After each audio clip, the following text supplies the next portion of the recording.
Archbishop. The Archbishop has asked me once again to address you. It appears after my pilot episode that he actually wants me to return despite my rather feeble efforts and speak to the nation and try to improve the image of the Church of England. It appears that what we need is something a little more trendy, a little more up to date. The Church of England over the last few years has been seen as a rather dull and boring organisation, and I wish to change this. You may have noticed next to me here, you may see this wonderful graphic. Now, Wayne, who is one of the junior members of my congregation, he goes to university and studies a thing called graphic design. I asked him if he would do something for myself, obviously, and for the Church of England, to give us a new image. What we need is new symbolism. And as you see, this is a splendid effort by Wayne. I didn't quite understand it at first and had to ask him what exactly it is. You may see these crosses, the crucifixion of Jesus Christ in which they represent, circling upon what appears to be a globe or world type affair. Now, they symbolise Christianity and how it reaches throughout the world.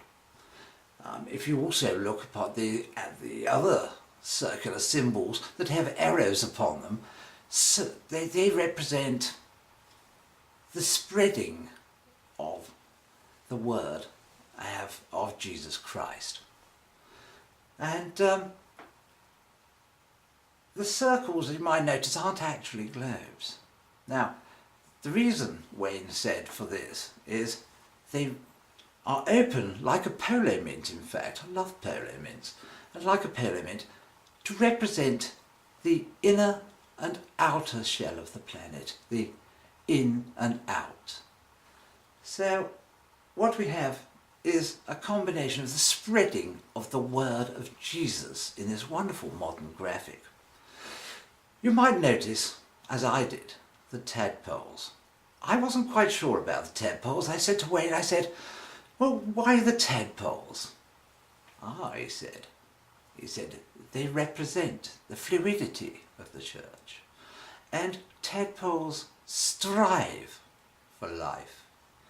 When a frog lays its eggs, obviously there are many, many thousands of tadpoles, but only 2 or 3 will probably make it. So wonderful idea, and this has been put forward to the Archbishop as the new graphic for the Church of England. Which brings me to another point.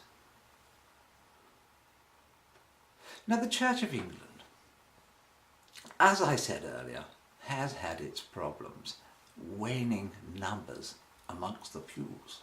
Now, the other day I was asked to do one of those small parish services. The local vicar had been taken ill and they asked me to turn up and do the service. I turned up, lovely little place, Little Pidlington. It's a sort of place in Rutlandshire, Rutlandshire, that sort of area. Wonderful, wonderful place. But unfortunately, in the congregation there was only 3 people.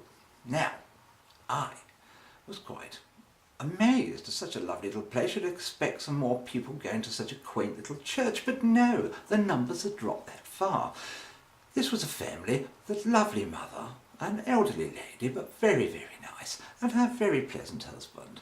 And they brought their son with them as well. The son was in fact about 40, so not a young son, you understand. Anyway, during the sermon, I suddenly thought, we're not exactly going to make a great deal of money with this congregation, unless they're exceedingly rich and stupid. Anyway, I happened to mention that as it was such a small number in the church that day, what a super idea it would be if to help out the church. Let's say they could perhaps spare £20 apiece to help out the church. And therefore, then I turned, at the end of the service obviously, I turned to the cross and the crucifix of Jesus to give homage, as the organ played in the background. As I did this, there was an almighty crash behind me. I turned around and the poor lady had gone into an awful swoon. She'd fainted unconscious there on the floor in front. And I, of course, instantly said, "I'll get an ambulance." And went to get my phone. They went, no, please don't get an ambulance. It'd be much quicker if we take her straight to the hospital. So the father picked up the arms and the son picked up her legs, and they bundled her into their car and off they went. Well, I must say, it was a terrible day in takings for the church. But I do hope the lady gets better soon.